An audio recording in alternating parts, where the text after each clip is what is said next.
भगवान का उत्सव चल रहा था कि पूतना मौसी आ गई। पूतना भगवान को जहर पिलाने आई, स्तनों में जहर भर कर आई। भगवान ने पूतना को देखते ही आंखें मूंद ली।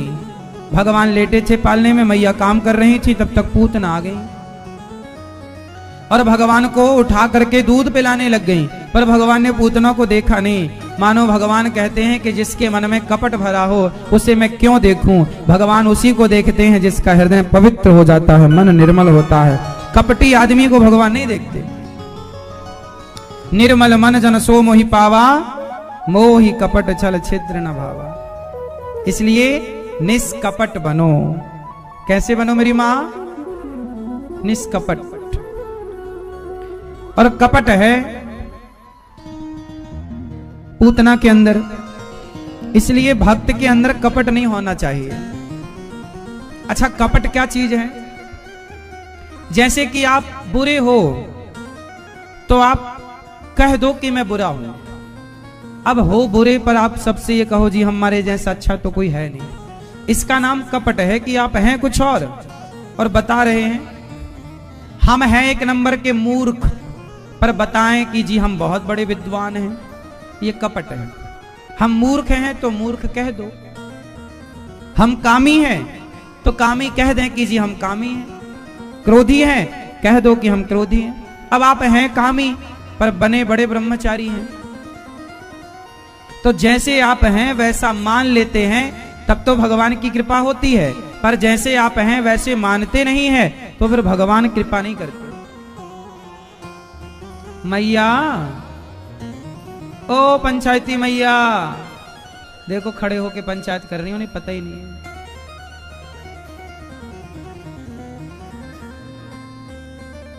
तो भगवान को कैसा चाहिए भक्त? जो निर्मल हो। आप में से कितने लोगों का मन निर्मल है? किसके अंदर छल कपट नहीं है? जिनके अंदर नहीं है कृपया वो अपने हाथ उठा के दर्शन दें।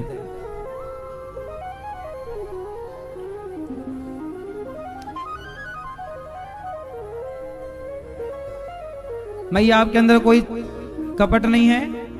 सही बताओ, सही बताना। नहीं है? अच्छा, नहीं है तो हम आपको प्रणाम करते हैं। मेरे अंदर तो बहुत ज्यादा कचरा भरा पड़ा है। हमारा तो अभी तक चित्त शुद्ध नहीं हुआ। सत्संग रोज करते हैं, कराते हैं सिर्फ इसलिए कि प्रभु आज नहीं कल, कल नहीं परसों, कभी ना कभी मेरा मन भी एकदम निर्मल हो जाएगा। अभी तो मुझे देखो, अभी मेरे अंदर ना काम वासना है, अभी मेरे अंदर क्रोध भी है, अभी मेरे अंदर लोभ भी है, अभी मेरे अंदर मोह भी है, मेरे अंदर थोड़ा अभिमान भी है। अभी मैं भगवान के योग्य नहीं हूं। अभी मुझ में इतनी सारी बुराइयां हैं और मुझे नहीं लगता कि इस जन्म में मेरी ये बुराइयां खत्म हो पाएंगी। मैं बहुत कोशिश करता हूं कि मेरे अंदर से काम चला जाए, पर वासना जाती नहीं है। मैं चाहता हूं क्रोध चला जाए, पर क्रोध जाता नहीं है। चाहता हूं कि लोभ ना रहे, लेकिन जाता नहीं है। कोशिश पूरी करता हूं, हाँ, पर विश्वास जरूर है। अच्छा, एक बात बताओ, क्या काम वासना खत्म हो सकती है? पूछ रहे हैं हम आप लोगों से, क्या क्रोध खत्म हो सकता है? हाँ या ना? सही सही बताओ, इस पर जरा विचार कर लें। क्या बताओ, हम सबसे पूछ रहे हैं, आपसे स्पष्ट पूछ रहे हैं, क्या काम वासना, क्रोध, लोभ, अभिमान, क्या ये बुराइयां खत्म हो सकती हैं? उत्तर दो। नहीं हो सकती। अच्छा, जितने बूढ़े लोग हैं, मैं आप लोगों से एक छोटी सी जानकारी चाहता हूं। बताओ, बुढ़ापे में काम वासना परेशान करती है कि नहीं? पूछ रहा हूं, आप बस बताओ हाँ ना में। करती है या नहीं? हाँ या ना? करती है। 90 साल की आयु में भी वासना परेशान करती है। इसलिए आपके बाप में इतनी ताकत नहीं है कि ये वासनाएं खत्म कर सके। किसी के बाप में ताकत नहीं है। हाँ, ना तो तुम काम खत्म कर सकते ना तो तुम क्रोध खत्म कर सकते, ना तो तुम लोभ खत्म कर सकते, ना तो तुम मोह खत्म कर सकते। तो कहो कि महाराज जी फिर ये खत्म नहीं होगा तो हमारा कल्याण कैसे होगा? बोले खत्म तो नहीं होगा, परंतु भगवान की देखो डायबिटीज की समस्या है, शुगर की आपको बीमारी है, माना कि किसी को, तो शुगर की बीमारी है तो शुगर खत्म नहीं हो सकती, पर दवाइयों से कंट्रोल हो सकती है। ऐसे ही जो भगवान की शरण में चला जाता है तो उसका काम क्रोध खत्म नहीं हो सकता, पर भगवान की शरण में रहने से सब चीजें कंट्रोल में रहती हैं, सब चीजें कंट्रोल में रहेंगी। और कंट्रोल में रहेगी, गाड़ी हमारे कंट्रोल में है तो फिर हमें मंजिल भी मिलेगी। भाई एक्सीडेंट तो तब होता है ना जब कंट्रोल से बाहर चीजें हो जाएं। बात समझ में आई? एक्सीडेंट तब होता है जब चीजें कंट्रोल से बाहर। आपने इतनी ओवर स्पीड गाड़ी चलाई कि उसका ब्रेक काम ही नहीं किया, एक्सीडेंट हुआ। उतनी ही गाड़ी चलाओ जितने में ब्रेक प्रॉपर काम कर सके, इमरजेंसी में आप गाड़ी को रोक सके। बात समझ में आ रही है? तो मेरे खानदान में किसी में यह ताकत नहीं है मेरे में कि मैं काम वासना को जीत पाऊं ना। मैं तो एक नंबर का कामी हूं, मैं तो एक नंबर का क्रोधी हूं, मैं तो एक नंबर का लोभी, अभिमानी, दो मूर्ख आदमी हूं, दुष्ट आदमी हूं। मेरे अंदर कोई गुण नहीं है। लेकिन एक बात बताएं, काम वासना बुरी नहीं है, क्रोध बुरा नहीं है। बताओ क्या काम वासना बुरी है? हाँ या ना? यदि काम वासना बुरी थी तो भगवान ने बनाई क्यों? क्रोध बुरा था तो ईश्वर ने बनाया। ये काम वासना कोई मेरे बाप दादों ने थोड़ी बना दी है, ये तो सब भगवान की बनाई प्रॉपर्टी है। क्रोध कोई मेरे बाप ने थोड़ी बना दिया है, ये तो है। क्रोध भगवान ने बनाया, लोभ भगवान ने बनाया, अभिमान भगवान ने बनाया, वासना भगवान ने बनाई। तो भगवान ने बनाई तो क्या भगवान ने गलत बना दिया? ना, ईश्वर का कोई भी विधान गलत नहीं है। अब मैं बताऊं आपको, समझाऊं, जरा समझो, आंख खोल करके, कान खोल कर सुनना और ध्यान से समझना मेरी प्रत्येक बात को। काम वासना बुरी नहीं है। यदि बुरी है तो बिना काम वासना के तुम्हारा और हमारा जन्म हो ही नहीं सकता। हो सकता है तो बता दो, ये संसार का निर्माण होगा बिना वासना के? उत्तर दो। हम सब भी तो वासना के ही उपज हैं।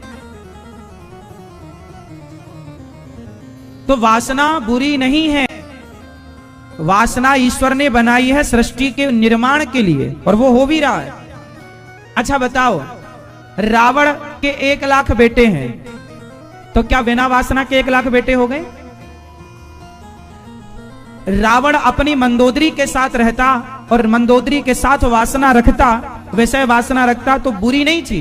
भाई पति और पत्नी वासना में यदि डूबे हैं तो बुरा नहीं है। वासना तब नाश करती है, वासना तब गलत होती है जब आप अपनी पत्नी के होते हुए, अपने पति के होते हुए पराई स्त्री, पराये पुरुष पर नजरें रखते हैं, उसके प्रति गलत भाव रखते हैं, तो वासना गलत। यदि अपनी पत्नी और अपने पति में आप स्थित हैं तो वासना गलत बिल्कुल नहीं है, क्योंकि उसी वासना से यह सृष्टि का क्रम चलता है। हाँ या ना?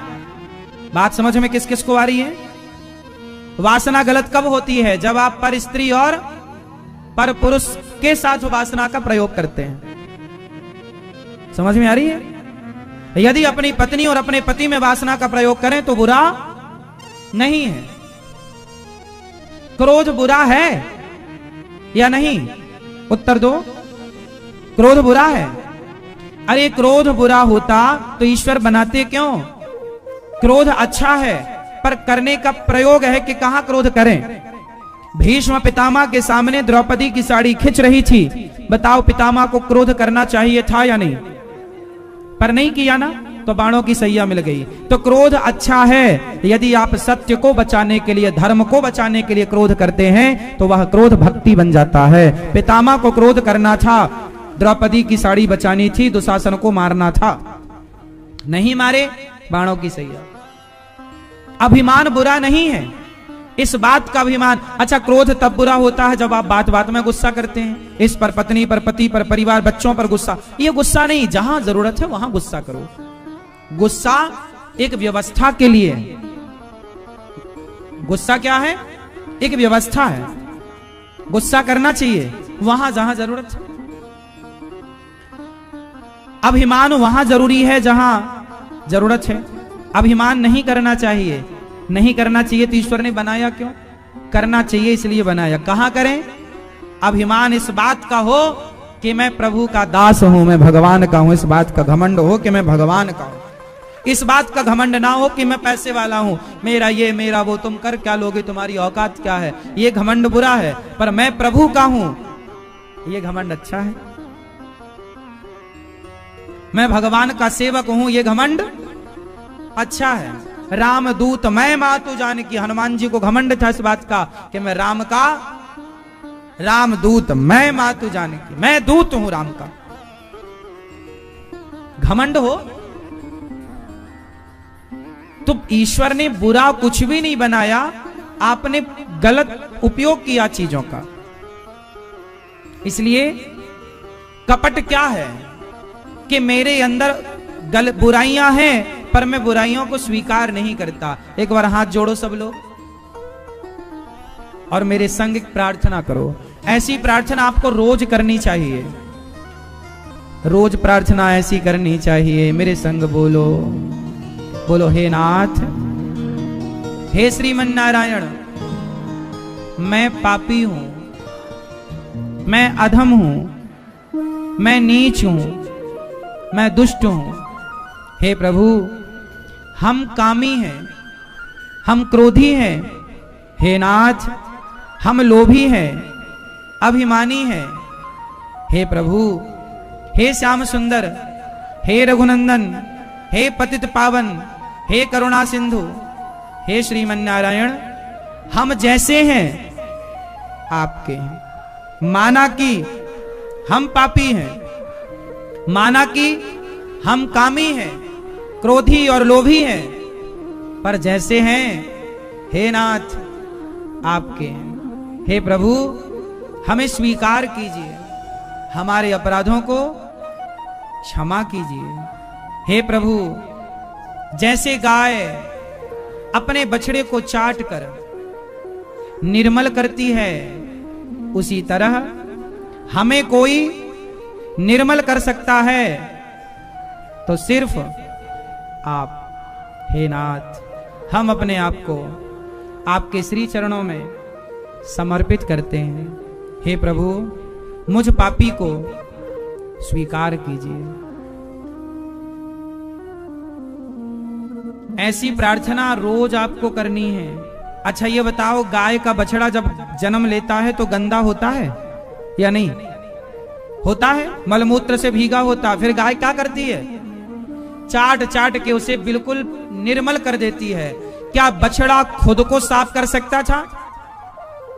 जैसे बछड़ा खुद को साफ नहीं कर सकता, हम भी वही बछड़े हैं जो काम क्रोध लोभ मोह की गंदगी में गीले हैं। हमें कोई शुद्ध कर सकता है तो भगवान कर सकते हैं। इसलिए भगवान से प्रार्थना करो कि प्रभु, हम अपने अंदर की वासना हम खत्म नहीं कर सकते, अपने अंदर का क्रोध हम खत्म नहीं कर सकते।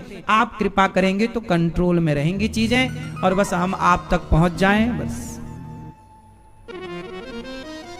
आज सत्संग से क्यों जोड़ने की बात कही जाती, क्यों भगवान की भक्ति से जुड़ने की बात? आजकल के लड़के जो बाजार में घूम रहे हैं और आप सत्संगी, जो सत्संगी होगा वो और जो बाजारू होगा वो, दोनों में अंतर ये होगा कि सत्संग करने वाले के अंदर भी वासनाएं होती हैं और बाजार में घूमने वाले लोगों के अंदर भी वासनाएं होती हैं। फर्क इतना है कि जो सत्संग से जुड़ा हुआ है उसके अंदर की वासनाएं कंट्रोल में रहती हैं, नियंत्रण में रहती हैं, और जो बाजारू है, सत्संग से नहीं जुड़ा, अध्यात्म से नहीं जुड़ा, तो उसकी वासनाएं हैं वो अनकंट्रोल है, तो फिर वो किसी बहन बेटी को छेड़ते रहते हैं।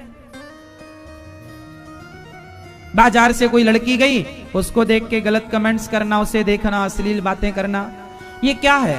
ये उसके अंदर, वो कौन बोल रहा है? उसके अंदर की वासना बोल रही है। वो किसी लड़की बहन बेटी को छेड़ रहा है, वो उसकी गलती क्या है? उसकी वासना अनकंट्रोल है। यदि वही लड़का सत्संग से जुड़ा होता, संस्कारों से जुड़ा होता, कथाओं से जुड़ा होता, तो उसके अंदर वासनाएं होती पर कंट्रोल में होती, वो ऐसा बाजारू व्यवहार ना करता। बात समझ में आ रही है? सत्संग से और संस्कारों से जुड़ा हुआ व्यक्ति के अंदर भी बुराइयां होती हैं, लेकिन उसकी बुराइयां उसके कंट्रोल में होती हैं। बस इसलिए अपने आप को सत्संग, देखो गुस्सा हमें भी आता है, आपको भी गुस्सा आता है। अब गुस्से में किसी ने मर्डर कर दिया, आज जेल में जाकर देखिए कि अधिकांश मर्डर गुस्से में होते हैं। किसी ने जोर से आपको हाथ में डंडा लिया, वो गुस्से में सिर पे ही मार दिया और आप मर गए। उसकी मनसा तो मारने की नहीं थी, लेकिन उसने सिर में डंडा मार दिया, जो हाथ में आया पत्थर मार दिया तो मर गए। उसकी इच्छा नहीं थी मारने की, पर आप मर गए, और मर गए तो मूल में क्या था? गुस्सा। गुस्सा ऐसा कि आपने कुछ उठाया मार दिया। देखो गुस्सा हमें भी आता है, लेकिन हमारा गुस्सा वहां आता है जहां गुस्सा करने की जरूरत है। गुस्सा है पर कंट्रोल में। कुछ लोगों का गुस्सा आता है तो वो दूसरों को नुकसान पहुंचा देते हैं या खुद को नुकसान पहुंचाते हैं। कई लोग गुस्से में छत से कूद जाते हैं, कई लोग गुस्से में आत्महत्या कर लेते हैं। ये गुस्सा ही तो था, कोई बात नहीं थी, जरा गुस्सा आया। वो एक पिता ने अपने बच्चे को 2 थप्पड़ मार दिया, तो उसको पत्नी को गुस्सा आ गया, अरे आप बच्चों को प्यार तो करते नहीं, मारते रहते हैं। उसने आत्महत्या कर ली, फांसी लगा ली। कोई बात नहीं थी, जरा सी बात, गुस्से में आप खो बैठे। इसलिए गुस्सा सबके पास है, एक का कंट्रोल में है, एक का कंट्रोल में नहीं है। तो कंट्रोल में होने के लिए सत्संग करना पड़ेगा कि चीजें आपके कंट्रोल में रहें, वरना यही गुस्सा आपको नुकसान पहुंचाता है, यही आपको परेशान करता है, यही वासनाएं आपको परेशान करती हैं, यही चीजें आपको दुखी करती हैं। इसलिए सत्संग, मेरी माँ, आपके बच्चों के पास कितनी भी डिग्रियां हैं अच्छी बात है, लेकिन आपके बच्चे यदि सत्संग संस्कारों से नहीं जुड़े तो वो डिग्रियां कोई फायदा ना करेंगी। नौकरी दिला देंगी, पैसा दिला देंगी, जीवन में शांति नहीं दिला सकती डिग्रियां, सुकून नहीं दिला सकती डिग्रियां। सुकून के लिए सत्संग चाहिए। स्वभाव, थोड़ा स्वभाव आपका शांत चाहिए। शांत स्वभाव डिग्रियों से तो नहीं आएगा, शांत स्वभाव के लिए सत्संग चाहिए, आध्यात्म चाहिए। और जब तक स्वभाव शांत नहीं होगा तब तक शांति कैसे मिलेगी? बात समझ। आजकल के लड़कों के साथ समस्याएं क्या है? उनको सत्संग नहीं मिल रहा है, सही गाइडेंस नहीं मिल रही है, सही मार्गदर्शक नहीं मिल रहा है, क्योंकि गुरुओं पर उनका विश्वास उठ गया है। वो गुरु बनाना नहीं चाहते, सत्संग करना नहीं चाहते, तो सत्संग नहीं करेंगे तो सही गाइडलाइन नहीं मिलेगी, और सही जब मार्गदर्शन नहीं मिलेगा तो फिर वो चल किस राह पर रहे? शराबी दोस्तों की संगति, सिगरेट वालों की संगति, लड़का लड़की छेड़ रहे हैं एक दूसरे को, लिव इन में रह रहे हैं, माँ बाप को कह रहे हैं कि हमारे माँ बाप तो बिल्कुल अनपढ़ हैं, कुछ आता जाता नहीं, माँ बाप को गालियां दे रहे हैं, माँ बाप की बात अनसुनी कर रहे हैं। ये सारा जो समाज में प्रभाव दिख रहा है मेरी माँ, वो केवल सत्संग ना करने का प्रभाव है। सत्संग, इसलिए संतों ने कहा, एक घड़ी आधे की पुनियाद, तुलसी चर्चा राम की हरहि कोटि अपराध। थोड़ी ही सही सत्संग से जुड़े रहोगे तो आप कंट्रोल में रहोगे, नहीं जुड़े रहेंगे अनकंट्रोल। इसलिए बच्चों को छोटी सी आयु से ही संस्कार देना स्टार्ट कीजिएगा, तरीके से समझाना स्टार्ट कीजिएगा। आप नहीं समझा सकते, कथाओं से जो गीता पढ़ाइए, रामचरितमानस पढ़ाइए, कथाओं में लाइए। अब गर्मी की छुट्टी है, बच्चों को वृंदावन लाइए, बढ़िया 7 दिन की कथा सुनवाइए बच्चों को। कथा सुनने के बाद बच्चों से पूछिए, बेटा आज गुरुजी ने कथा में क्या कहा, तुमने क्या सुना? रिवीजन कराइए, बेटा आज तुम्हें कौन सी बात अच्छी लगी, क्या सुना आज आपने कथा में, क्या अच्छा लगा? वो बच्चे बताएंगे कि हमें क्या अच्छा लगा। फिर उससे आप पूछिएगा कि जो अच्छा लगा वो तुम उतारोगे जीवन में, वो अच्छा है या बुरा है। एक लड़की मेरे पास आई प्रश्नोत्तरी में, माँ लेकर के आई, और वो लड़की नास्तिक थी, भगवान को गालियां देती थी, भगवान को नहीं मानती थी। उसकी माँ बहुत परेशान थी। एक दिन उसकी माँ ने मेरे पास लाकर खड़ा कर दिया अपनी बेटी को। ये प्रश्नोत्तरी में, आप लोग यूट्यूब पर वो प्रश्नोत्तरी पढ़िए, आप सुन सकते हैं। देखो बच्चे कितने निर्मल होते हैं, कितने साफ होते हैं, लेकिन चूंकि लोहे पर जंग तो लग ही जाती है। ये कुसंग ही जंग है, उस समय पर यदि लोहे की जंग ना हटाई गई तो वो जंग लोहे को खत्म कर देगी। समझ में आ रही है? इसलिए जंग लगे तुरंत साफ कर दो और उसमें पेंट कर दो। यदि पेंट कर दिया तो लोहे की सर्विस बढ़ गई। 100 साल चलता तो 200 साल चलेगा यदि उसकी प्रॉपर देख रेख होती रहे तो। यदि आपने यूं ही लगा के छोड़ दिया, जंग खाएगी, 5-10 साल में वो खराब, खत्म। ऐसे ही जीवन है, आपका जीवन भी लोहा है और ये समाज की कुसंग जंग है। ये जंग आपको नाश करती है। रावण क्यों बिगड़ गया? उसके जीवन में कुसंग मिल गया उसकी बहन का। बहन बोल रही है सूप न खाओ। हो रावण, राम की पत्नी बहुत सुंदर है, तू चुरा क्यों नहीं लेता? वो तेरे योग्य है। देखो जरा, ये कुसंग ही तो है। अब कोई तुम्हारा दोस्त आए और कहे यार ये पड़ोसन बहुत अच्छी है, चलो उसे देखते हैं, उससे बात करते हैं, तो ये तुम्हारा दोस्त कुसंग ही तो तुम्हें दे रहा है। चलो उसे छेड़ते हैं, ये कुसंग ही तो है। चलो शराब पीते हैं, ये कुसंग ही तो है। क्या है? चलो जुआ, कोई कहे दोस्त आपका चलो जुआ खेलते हैं, ये कुसंग ही तो है। अब रावण की बहन ने क्या बोला? यार रावण, राम की पत्नी बहुत सुंदर है, तेरे योग्य है, लो जरा। और रावण भी बात मान लिया, वो चुरा के ले आया, नाश हो गया। तो ये समाज का कुसंग जंग है जो लोहे पर क्या लगती है। उसी तरह समाज का यह कुसंग जैसे जंग लोहे को खा जाती है, ऐसे ही ये समाज का कुसंग तुम्हारा नाश कर देगा, खा जाएगा। जैसे दुर्योधन के कुसंग ने दुर्योधन का नाश कर दिया, रावण के कुसंग ने रावण का नाश कर दिया, कंस के कुसंग ने कंस का नाश कर दिया। ऐसी तुम्हारा है। बातें हल्के में मत लो। मायने रखता है आपका संग। संगत से गुण आते हैं, संगत से गुण जाए। लोहे का एक टुकड़ा पानी में डूब जाता है, लेकिन वही लोहा जब नाव से जुड़ जाता है तो वही लोहा डूबता नहीं है, खुद पार होता है, औरों को भी पार लगाने में सहयोगी बन जाता है। वही लोहा पानी में छोड़ दो डूब जाएगा, पर वही लोहा नाव से जुड़ जाए तो पार लगने और लगाने वाला बन जाता है। तो बात संग की है। समझ में आ रही है? इसलिए अपने बच्चों को कथाओं से जोड़ो। गर्मियों की छुट्टी पड़ी तो आप बच्चों को कहां ले जाते? चलो बेटा तुम्हें घूमने, वहां बर्फ है वहां ले जाएं, वहां पार्क है वहां ले जाएं, वहां पहाड़ है वहां ले। क्या करेगा बर्फ? बर्फ तो तुम्हारी फ्रिज में रखी है, दिखा दो और ले जाना। एक बात बताएं, एक बाल्टी पानी भरो और उसमें 2 चीज डालो, एक तो लोहा डाल दो और दूसरा सोना डाल दो, और 5 साल बाद आप देखना उसमें पानी में, बाल्टी में पानी भरते रहना आप लोग हर महीने 15 दिन में। आप देखेंगे कि 5 साल बाद आपको क्या वापस मिलेगा और क्या नहीं मिलेगा। बाल्टी में लोहा और सोना दोनों डालिए और 5 साल बाद टटोलिए तो क्या मिलेगा क्या नहीं मिलेगा? उत्तर, सोना 10 का 10 मिलेगा। ना तो चमक कम होगी ना तो कीमत कम होगी।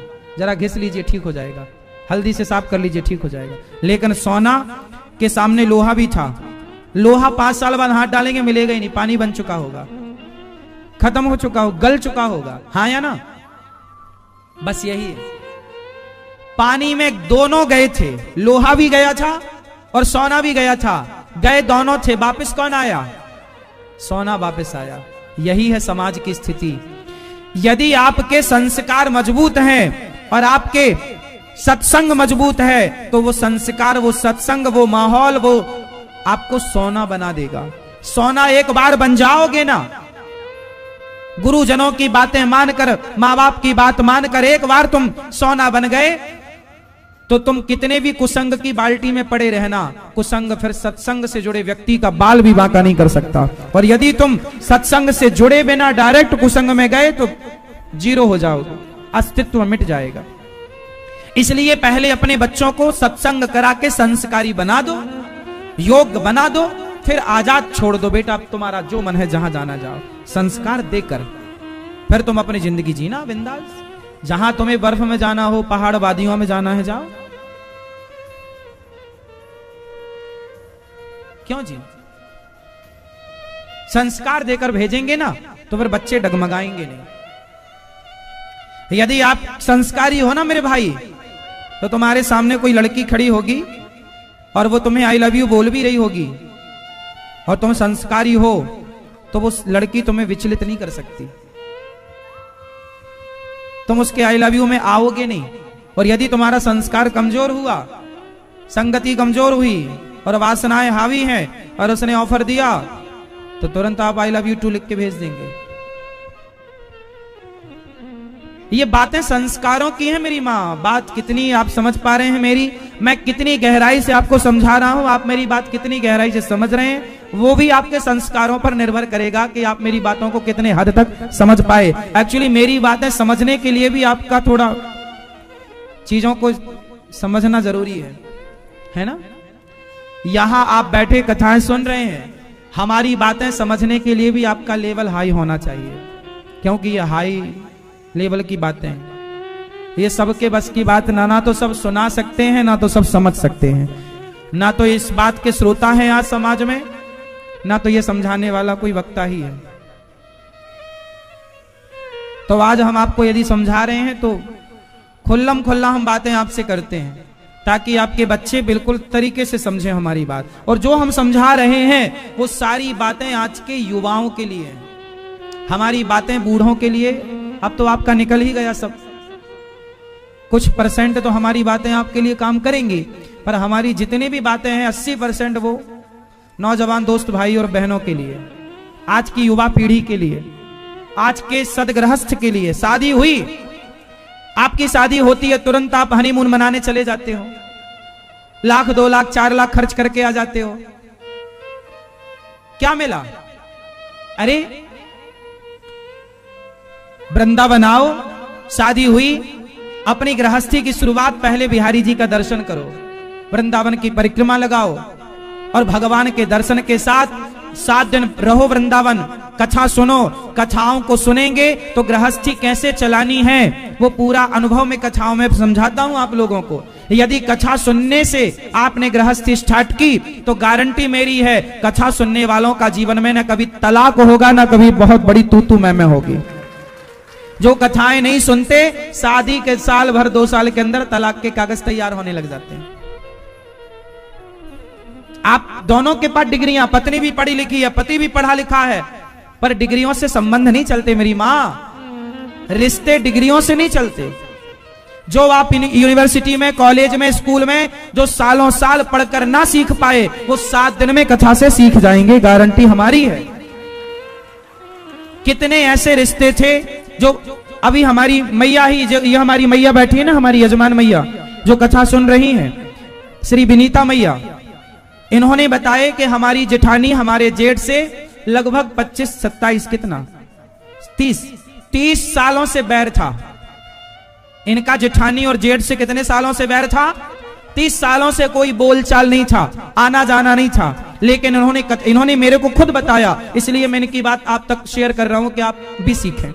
इन्होंने बताया कि 30 साल हमारा अपने जेठानी और जेठ से कोई बोलचाल नहीं, आना जाना नहीं, खाना पीना नहीं, लेकिन कथा सुनी तो कथा से प्रेरणा मिली कि रिश्ते बिगाड़ने से लाभ क्या है।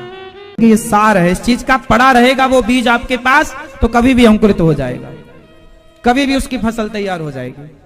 तो ज्ञान का बीज आपके भीतर होना चाहिए, भक्ति का बीज आपके भीतर होना चाहिए। हम तो केवल आपके अंदर भक्ति ज्ञान का बीज बोने की कोशिश करते हैं, और बीज छोटा होता, इसलिए हम आपको सार युक्त बातें बता देते हैं।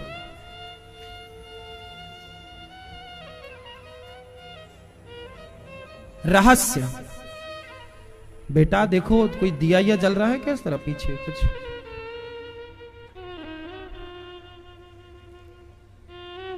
रहस्य,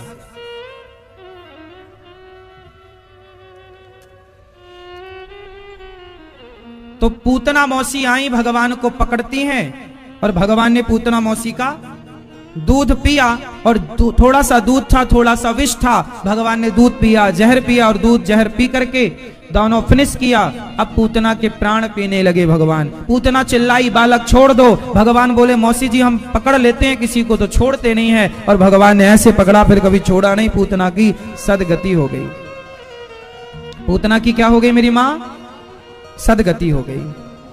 पूतना लोके बालघिनी राक्षसी रुधिरासना जिघांसयापहरये स्तनं गत्वा स्तनं दत्वापसद्गतिम्। पूतना छोटे छोटे बच्चों को मार मार के खा जाती थी, पर भगवान ने पूतना पर कृपा की और पूतना का उद्धार। मारने आई तार दिया। भगवान कहते हैं मुझे जहर पिलाने आई पूतना भी आई तो मेरी शरण में, जो भगवान की शरण में आता है भगवान उसे तार देते हैं, चाहे पूतना ही क्यों ना। इसलिए भगवान कभी हमारे अपराध नहीं देखते। शकटासुर आया, भगवान ने शकटासुर को मारा। तृणावर्ताया, तृणावर्त को मारा। भगवान का नामकरण संस्कार हुआ। यशोदा तुम्हारे बेटे का नाम कृष्ण, रोहिणी आपके बेटे का नाम राम, बलराम, कलुआ, बलुआ। मैया ने शॉर्ट में नाम रखा कलुआ और बलुआ। बलुआ मतलब बलराम जी, कलुआ मतलब कन्हैया। जगन्नाथ जी का एक नाम है कालिया। उड़ीसा के भक्त जगन्नाथ जी को क्या बोलते हैं प्यार से? कालिया। कालिया, कितने आदमी थे रे कालिया, वो वाला कालिया नहीं, इनका नाम कालिया है। मेरा कालिया। कालिया नांग को मारने वाले से उनका नाम पड़ा कालिया मर्दन। भगवान जगन्नाथ जी को भी कालिया बोलते हैं। तो कलुआ बलुआ मैया बोली बाबा मैं या को नाम कलुआ बलुआ रख लूं। हाँ मैया तू जो नाम या के। भगवान के कितने नाम हैं? भगवान राम और कृष्ण जी के कितने नाम हैं आप बताओ? भगवान के नाम बहुत हैं। आप लोग कंफ्यूज हो जाते हैं कि राम अलग हैं कृष्ण अलग ना। राम का फुल फॉर्म क्या होता है? राम का फुल फॉर्म क्या हुआ? राम का फुल फॉर्म होता है रा मतलब राधा, मां मतलब माधव। राधा माधव का शॉर्ट ही तो राम है। राधा का रा, माधव का मां, जोड़ दो क्या हुआ? जोर से। भगवान कृष्ण का जन्म हुआ मथुरा। अब मथुरा का देखो, मथुरा का मथुरा, मथुरा पीछे क्या है? जोर से रा, आगे क्या है? मां। मथुरा में पीछे है, बोलो मेरी मां। रा आगे है, क्या हुआ? क्या बचा? क्या बचा? रा निकाल लिया पीछे से, मां निकाल लिया, आगे से क्या बचा? थू। जो राम राम नहीं जपता उनके जीवन को थू। हो गया मथुरा। मथुरा में रा और मां, पीछे का रा आगे का मां, बीच का बचा थू। जो कृष्ण कृष्ण राम राम नहीं जपते उनके जीवन को थू। तो राम का form, short form Ram, full form Radha. रा से राधा, मां से माधव। राम कृष्ण कर्षति कृष्ण। कृष्ण का मतलब क्या हुआ? जो सबके मन को अपनी ओर आकर्षित कर ले उनका नाम है कृष्ण। सुख शांति के लिए आप भी ये सुंदर कार्य कर सकते हैं। कल हम लोगों ने सुना कि भगवान कृष्ण का जन्म हुआ। अच्छा, कंस ने देवकी को जेल में डाल दिया, माता देवकी को। क्यों जेल में डाला? क्योंकि कंस को आकाशवाणी ने कह दिया कि देवकी के 8वां गर्भ तेरा काल होगा। अब तो कंस डर गया और कंस ने तुरंत देवकी और वसुदेव जी को जेल में बंद कर दिया। अच्छा, कंस ने यह सोचा था कि हम देवकी वसुदेव को जेल में बंद कर देंगे तो हम मरेंगे नहीं, लेकिन मृत्यु तो देखो जेल में भी आ गई। जेल में बंद किया देवकी वसुदेव को, पर मौत तो टाली टली ना कंस से। ऐसे ही ना तो कंस मृत्यु को टाल पाया, ना तो रावण मृत्यु को टाल पाया। मृत्यु लिखा किस्मत में मिटता नहीं मिटाने से, लिखा किस्मत में मिटता नहीं मिटाने से। समय को काट लो भैया किसी बहाने से। ये तो बस समय काटने की बात है। मौत तो आएगी और सबकी आएगी। कितना प्रयास कर लिया कंस ने, कितना प्रयास कर लिया रावण ने, परंतु मौत आनी है, मतलब आनी है। कंस देवकी वसुदेव को जेल में बंद किया, पहरा भयंकर कर दिया। पहला बेटा हुआ कंस का, तो देवकी माँ का, तो कंस ने उसे छोड़ दिया। नहीं नहीं, हमें इससे खतरा नहीं, हमें तो 8वां चाहिए। तो नारद जी ने कह दिया कि नहीं, कोई भी 8वां हो सकता है। ये 5 उंगलियों में 5वीं उंगली कौन सी है, आप बताओ। यहां से गिनेंगे तो ये 5वीं, और यहां से गिनेंगे तो, और ऐसे ऐसे गिन के, और ऐसे गिन के, ऐसे गिन के, तो ये 5वीं भी हो सकती है। 5वीं कोई भी हो जाएगी। कंस ने कहा कि 8वां तो कोई भी हो जाएगा, पहला भी 8वां हो सकता है।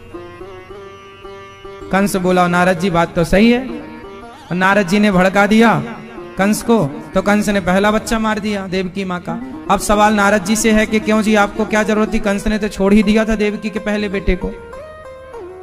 उसे तो 8वां चाहिए था, 7 तक को तो उसने कोई नुकसान नहीं पहुंचाने का सोचा, पर नारद जी ने अपना दिमाग लगा दिया, नहीं नहीं कोई भी 8वां हो जाएगा। अच्छा, नारद जी ने ऐसा क्यों किया? नारद जी ने बोला कोई भी 8वां हो जाएगा, तो देवकी का पहला बेटा उठाया कंस ने, पत्थर पर पटक दिया, हत्या कर दी। दूसरे बेटे की हत्या, तीसरे, चौथे, 5वें, 6। अब मेरा सवाल आप लोगों से है कि नारद जी ने ऐसा क्यों किया? मैया, ओ मेरी प्यारी मां,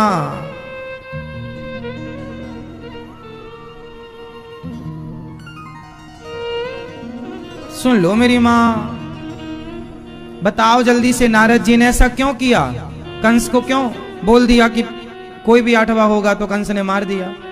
क्यों मैया बताओ आप, नारद जी ने क्यों मरवा दिए बच्चे? नहीं पता?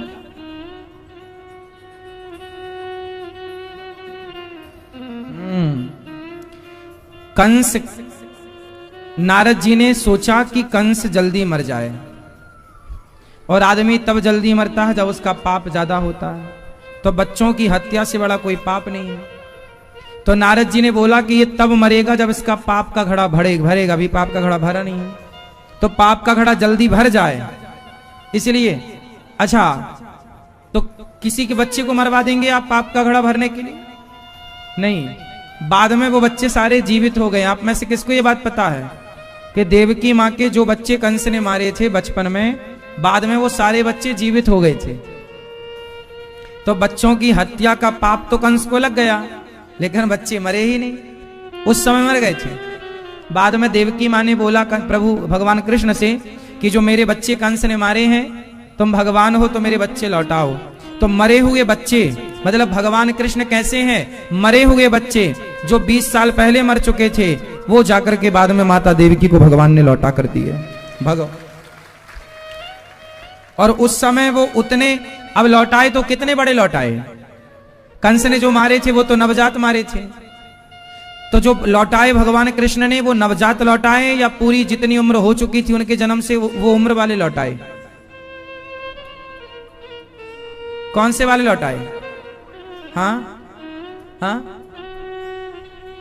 नवजात नहीं, उनकी आज वर्तमान में जितनी उम्र रही उतनी उम्र के बच्चे लौटाए।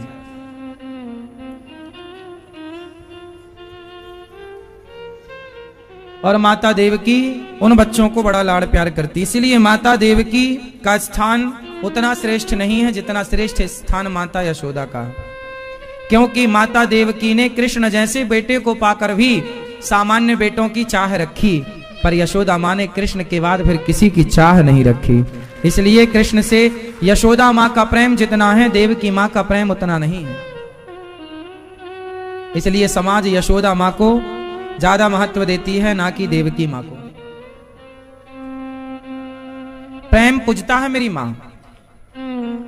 रुक्मणी की पूजा हर मंदिर में क्यों नहीं होती? राधा की पूजा हर मंदिर में क्यों होती है? क्योंकि प्रेम ही पूजता है। राधा प्रेम की प्रतिमूर्ति है। जो प्रेम राधा रानी ने किया है कृष्ण से, वो प्रेम रुक्मणी माँ का नहीं है। जो प्रेम यशोदा का है वो देवकी माँ का नहीं है। तुलनात्मक दृष्टि से जब देखेंगे तब चीजें क्लियर होती हैं। इसलिए माता देवकी से श्रेष्ठ स्थान यशोदा का है, रुक्मणी मां से श्रेष्ठ स्थान श्री राधा रानी का है। भगवान का जन्म हुआ। किस महीने में भगवान कृष्ण का जन्म हुआ ये भैया बताएंगे। सब चुप रहेंगे, कोई नहीं उत्तर देगा, ये भैया बताएंगे। भगवान कृष्ण का जन्म किस महीने में हुआ? जन्माष्टमी। जन्माष्टमी कब होती, कौन सा महीना होता है? हा?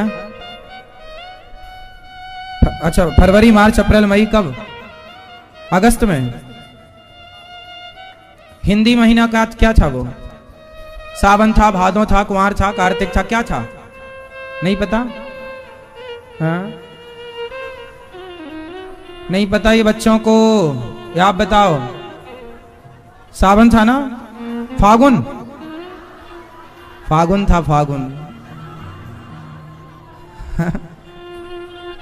ये मेरी माँ अपने बच्चों को थोड़ा सावन भादों भी बताया करो, जनवरी फरवरी ही बताती रहती हो।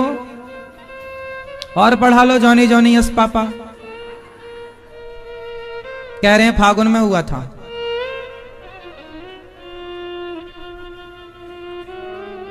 फागुन तो ये चल ही रहा है।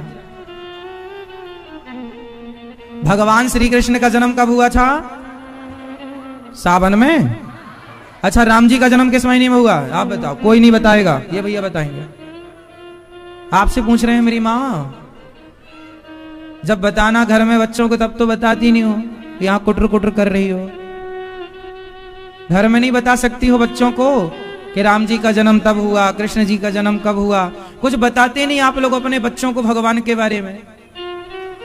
बड़ा हुआ मोबाइल पकड़ा दिया, गाड़ी पकड़ा दी, लो भैया खेलो।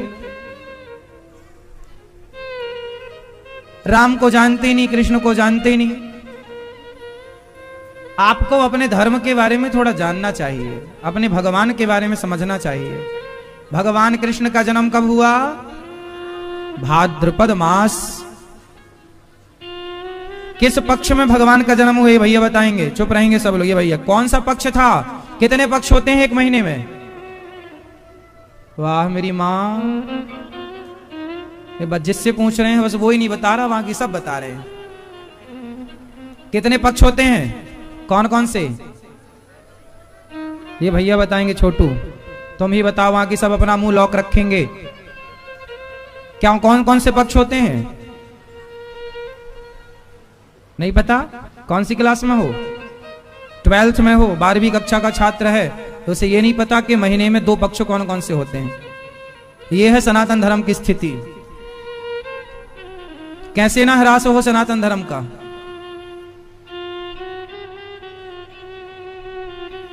आजकल की मम्मियों को व्हाट्सएप चलाने से फुर्सत ही नहीं कि बच्चों को भी कुछ बताएं अपने धर्म के बारे में। गीता ना पढ़ा रही हो तुम, ना रामचरितमानस पढ़ा रही हो, ना महीनों का। हिंदी महीने कितने होते हैं? 12 के नाम कौन बताएगा? बताओ चलो। अरे जनवरी फरवरी मार्च ना बोल पगला, ये तो इंग्लिश का है। वो हिंदी का पता ही नहीं उसे। वो इसी को हिंदी समझ रहा है।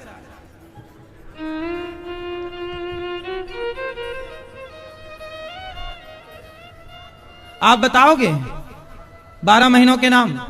नहीं। देखो ये कितनी उम्र है आपकी? हाँ 50 साल के। देखो इनको ये नहीं पता 12 महीने के नाम क्या क्या।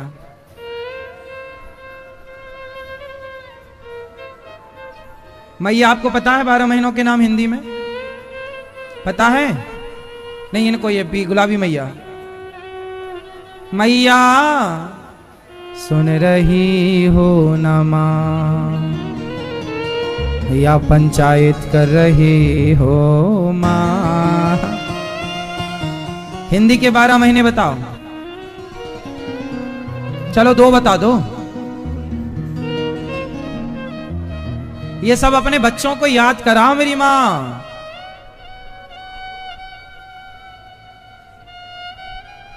एक महीने में कितनी तिथियां होती हैं? एक महीने में कितनी तिथियां होती हैं? हाँ मैया बताओ। 16 तिथि होती है एक महीने में, तो फिर 32 तिथि हो गई आपके हिसाब से। तो कितने दिन का महीना होता है हिंदी में? हिंदी में कितने दिन का महीना होता है? जोर से। 30 दिन। हर 15वें दिन में क्या आती है? या तो अमावस्या, या तो किस अमावस्या या पूर्णिमा? किसमें महीना पूरा माना जाता है?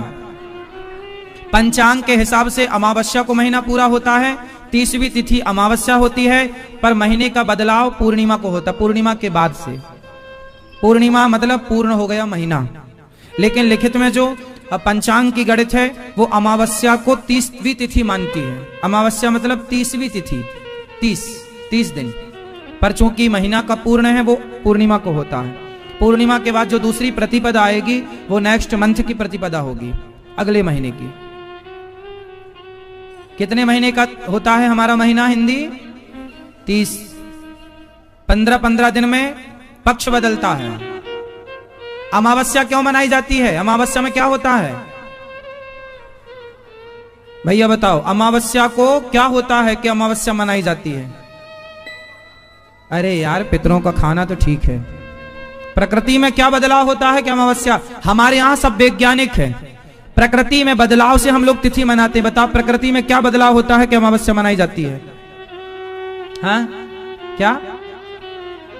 चांद पूरा दिखता है, उसे अमावस्या कहते हैं। वाह, ताली बजा लो। चांद पूरा दिखता है इसलिए अपन लोग अमावस्या। ये लाल शर्ट वाले भैया बताएंगे। हाँ, अमावस्या क्यों मनाई जाती है? अमावस्या के दिन चांद कितना होता है? हाँ, आधा के पूरा के बिल्कुल। हाँ, अमावस्या के दिन चांद का क्या होता है? लोप होता है, अर्थात नहीं दिखता, अंधकार से भरा हुआ होता है।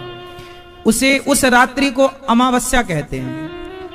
प्रतिपदा से अमावस्या की दूरी है 15 दिन, और फिर अमावस्या के बाद दूसरी जो शुक्ल पक्ष कितने होते हैं? एक महीने में कितने पक्ष? कौन कौन से? कृष्ण पक्ष में क्या होती है? अब सुनो, सब लोग ना बोलना, जिनसे पूछेंगे वही बोलेंगे, सब टुप्पी टाप रहना, घर में तुम पंचायत कर लेना ये सारी, और अपने बच्चों को सब समझाना। मेरी माँ, आप जिनसे पूछेंगे वो बताएंगे, ये भैया बताएंगे, आप। हाँ, अभी बैठो, हम प्रश्न तो पूछ लें। अभी प्रश्न नहीं पूछे, तुम खड़े हो रहे हो। चलो बताओ कि जो शुक्ल पक्ष और कृष्ण पक्ष है, तो शुक्ल पक्ष और कृष्ण पक्ष में किस पक्ष में अमावस्या होती है? हाँ? हाँ? कृष्ण पक्ष में अमावस्या, और शुक्ल पक्ष में क्या होती है? हाँ, शुक्ल पक्ष और कृष्ण पक्ष में कौन सा पक्ष अंधेरा है और कौन सा पक्ष उजेला है? बात समझ में आ रही है क्या? कौन से पक्ष में होती है अमावस्या? हाँ, बात समझ में आ गई? हाँ, कृष्ण पक्ष में आती है अमावस्या, शुक्ल पक्ष में आती है। शुक्ल पक्ष होता है प्रकाश से भरा, कृष्ण पक्ष होता है अंधेरे से। शुक्ल पक्ष में चंद्रमा बढ़ता है, कृष्ण पक्ष में चंद्रमा घटता है। शंकर जी के सिर पर जो चंद्रमा है या नहीं? वो कौन सी तिथि का चंद्रमा है? जिनसे पूछेंगे वो उत्तर देंगे, सारे नहीं बोलेंगे, सब टुप्पी टाप रहेंगे। शंकर जी के सिर पर जो चंद्रमा है वो कौन सा चंद्रमा है, अर्थात किस तिथि का चंद्रमा है? ये दादाजी बताएंगे। हाँ हाँ हाँ, कृष्ण पक्ष कौन सी तिथि का? प्रतिपदा, द्वितीया, तृतीया, चतुर्थी, पंचमी, षष्ठी, सप्तमी, कब का? नहीं, आप बताओ।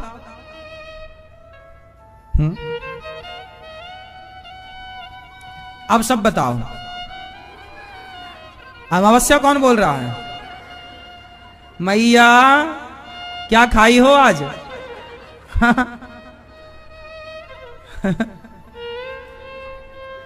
शंकर जी के मस्तक पर जो चंद्रमा है वो द्वितीया का चंद्रमा है। कौन सा चंद्रमा है? जो द्वितीया का चंद्रमा होता है ना, जरा सा होता है, वही शंकर जी के माथे पर है। शंकर जी के माथे पर चंद्रमा क्यों है?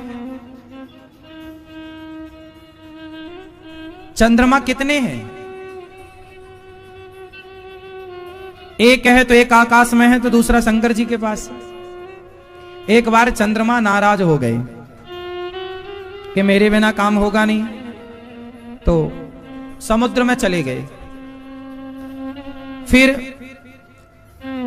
समुद्र में जब गए चंद्रमा, तो हाहाकार मच गया कि भाई चांद के बिना कैसे काम बनेगा, होना चाहिए, क्योंकि व्यवस्थाएं चांद से ही हैं। शुक्ल पक्ष और कृष्ण पक्ष का निर्धारण चांद से होगा।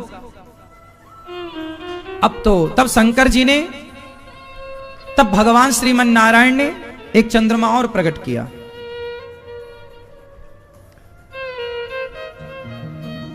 एक चांद और प्रकट किया। अब जब ये चांद प्रकट हो गए, तो वो जो गुस्सा होके चांद गया छुट्टी में, उसको लगा मेरे बिना तो काम रुका होगा, तो उसने झांक के देखा तो यहां चांद खिला था। उसने कहा भगवान मेरी तो कुर्सी चली गई। तुरंत दौड़े दौड़े आए चांद, हे प्रभु क्षमा करो क्षमा। अच्छा, जैसे हड़ताल में नहीं चले जाते कर्मचारी, ऐसे चांद एक दिन हड़ताल में चले गए, हम नहीं करेंगे काम, हमारी पगार बढ़ाओ। भगवान बोले जाओ दूसरा बना लेंगे। दूसरे आ गए। अब चांद घबराया, गया भगवान के पास। तो भगवान ने कहा अब तो ये आ गया काम पे, अब तुम जाओ।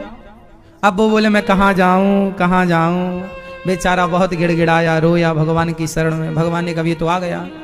तब शंकर जी ने कहा तू भगवान की शरण में है इसलिए आजा, तू भगवान की शरण में गया है इसलिए मैं तुझे अपने माथे पर धारण करता हूं।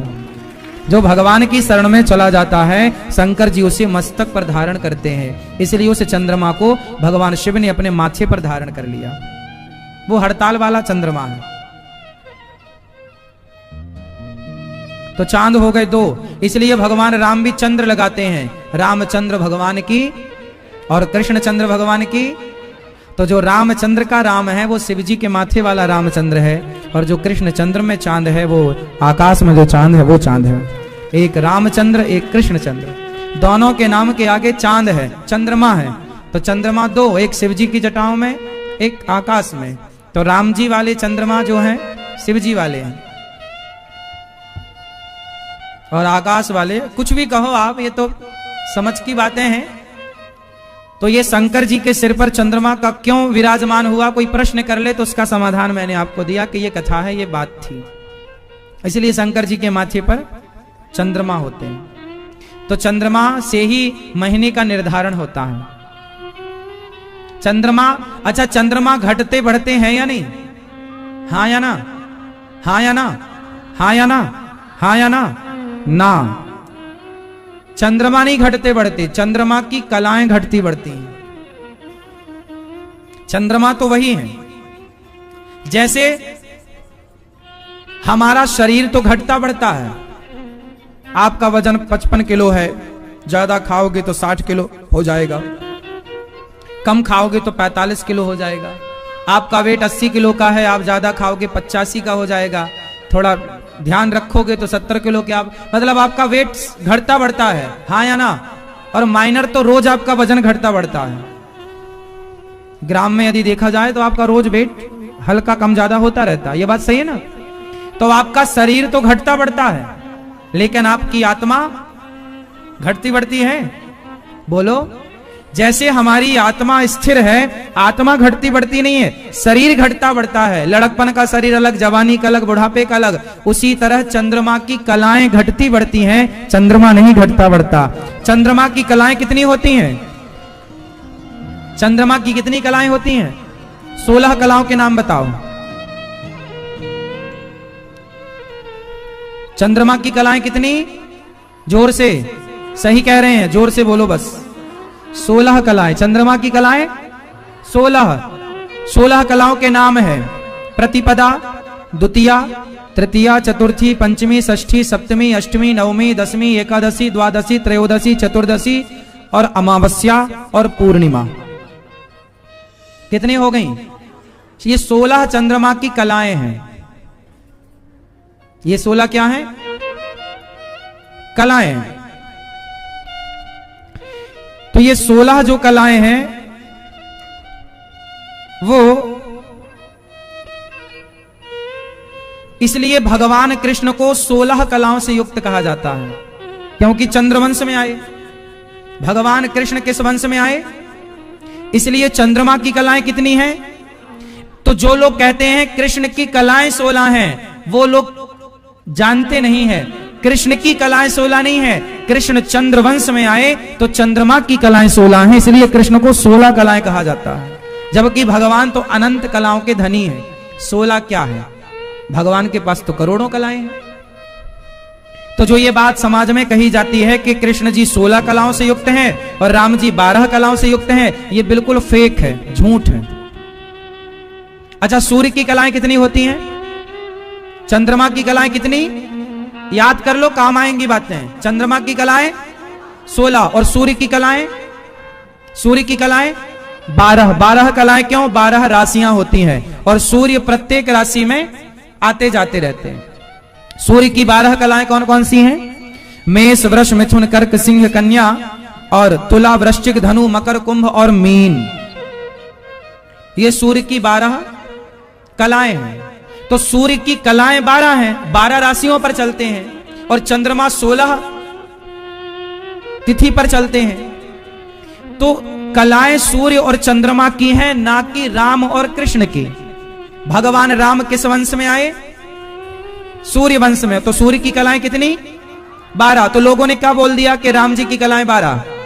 और चंद्रमा में आए, चंद्रवंश में कृष्ण जी, तो लोगों ने बोल दिया कलाएं, जबकि राम और कृष्ण की कलाएं 16-12 नहीं है। यह कहना मूर्खता है। भगवान राम और कृष्ण की कलाएं तो अनंत हैं, 12-16 क्या है? अनंत। उनकी कोई कलाएं गिन सकता है क्या? उनकी कलाएं अनंत हैं। ये कलाएं सूर्य और चंद्रमा की हैं, ना कि राम और कृष्ण की। चूंकि अज्ञान समाज में है तो लोग अपने ढंग से व्याख्याएं कर लेते हैं, अपने ढंग से बातें कर लेते हैं। तो भगवान कृष्ण का जन्म हुआ, भादों का महीना था। पक्ष कौन सा था? कृष्ण पक्ष। तिथि क्या थी? ये काले शर्ट वाले भैया बताएंगे। भगवान राम कृष्ण की जन्म की तिथि क्या थी? हाँ? सूर्यवंश, अष्टमी। और राम जी के जन्म की तिथि क्या थी? जयंती, जेठ, नवमी। भगवान कृष्ण आए अष्टमी को और राम जी आए तो 9वीं को क्यों आए और अष्टमी को क्यों आए? 8 का पहाड़ा पढ़िए जरा, मुझे सुनाइए पहाड़ा 8 का। 8 एकम 8, 8 दूनी, अब 16, 6 और 1 कितना हुआ? कितना हुआ? अच्छा, 8 दूनी 16 और 8 तिया फिर कितना हुआ? आप देखेंगे 8 का पहाड़ा पढ़ करके तो अंक घटते हुए चले जाएंगे। 8 दूनी 16, 6 और 1, 8 था, फिर 7 हो गया, फिर 6 हो गया। आप देखते जाइए, घटता जाएगा। क्योंकि चंद्रवंश, क्योंकि चांद घटता हुआ जाता है कृष्ण पक्ष का। कृष्ण पक्ष में घटता हुआ चांद होता है ना, शुक्ल पक्ष में बढ़ता हुआ चांद होता है। तो यहां राम कृष्ण जी आए अष्टमी को, क्योंकि 8 का पहाड़ा घटते क्रम में है।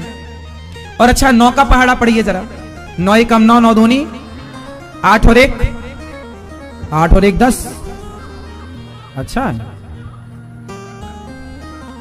9 का पहाड़ा पढ़ेंगे तो पूरा पहाड़ा पढ़ लेंगे, पर अंक रहेगा 9। 9 का 9 ना घटेगा ना गिन लो। 8 एकम 9 एकम 9, 9 दूनी 18, 9 तिया 9 चौके 9 पना 45, 4 5, 4 5 9।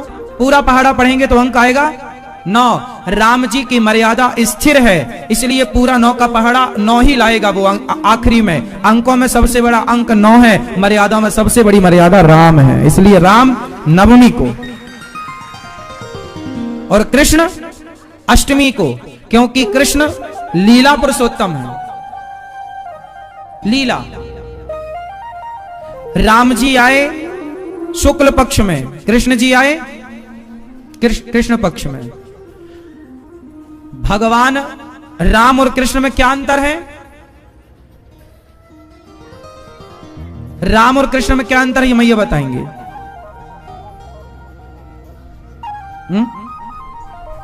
और कृष्ण जी आपको मारते हैं क्या?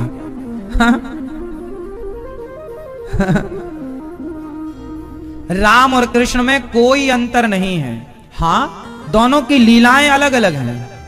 लीलाओं की दृष्टि से तो अंतर है। एक की लीला मर्यादा पुरुषोत्तम है, एक लीला पुरुषोत्तम, पर भगवान में अंतर नहीं है। वही नारायण राम बनकर आए और वही नारायण कृष्ण बनकर आए, इसलिए राम कृष्ण दो एक हैं।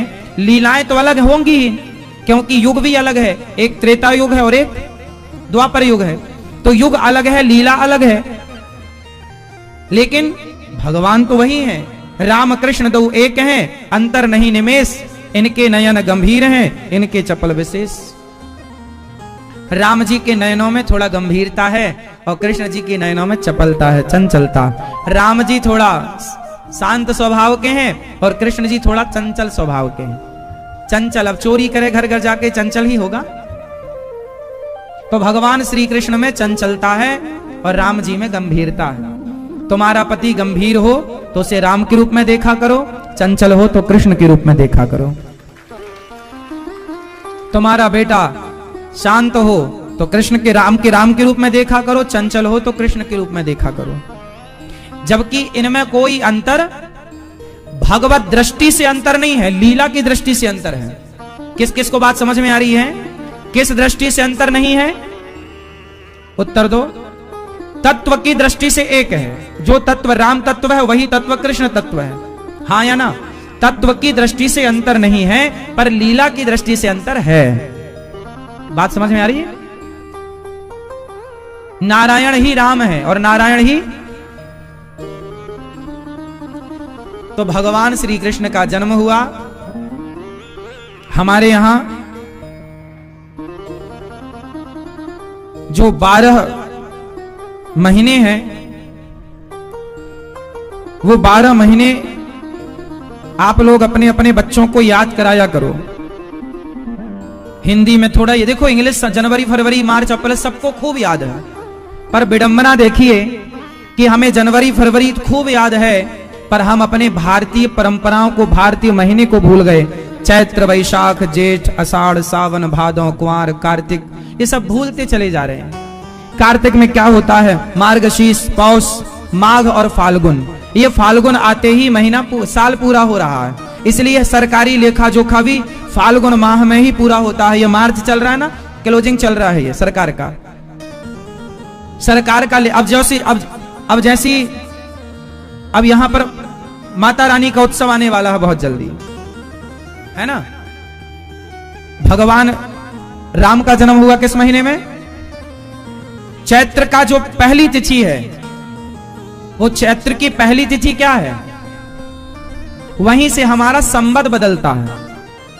अब अगले महीने हमारा जैसे सन बदला जनवरी में, सन बदलता है जनवरी, दिसंबर का आखिरी और जनवरी का फर्स्ट सन बदल गया। अभी 23 था 24 हो गया, हम 24वें सन में हैं, आज 2024 है, लेकिन हमारा संवत बदलता है चैत्र के माह की पहली तिथि में, प्रतिपदा। माता रानी की पूजा के साथ नया साल हमारा जनवरी नहीं है, नया साल हमारा चैत्र का। अब देखो ना, नए साल में प्रकृति भी नए पुष्पों में, पेड़ों पर नए पुष्प, नई पत्तियां, किसानों के घर में नई फसल, तो ये नयापन है प्रकृति में, इसलिए हम लोग इसे नया वर्ष मनाते हैं। हमारा पूरा साइंटिफिक है।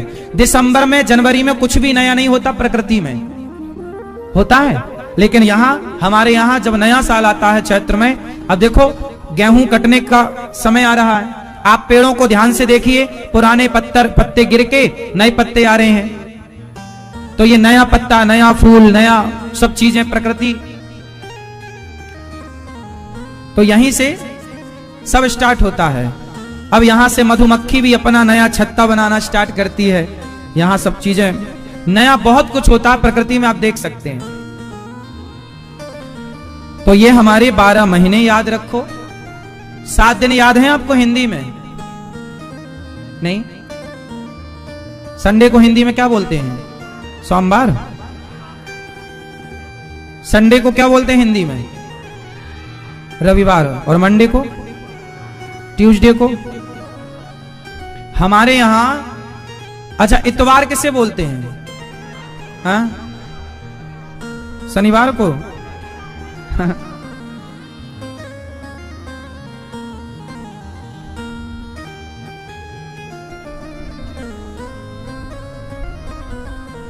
भगवान कृष्ण का जन्म हुआ और भगवान को लेकर वसुदेव जी चले।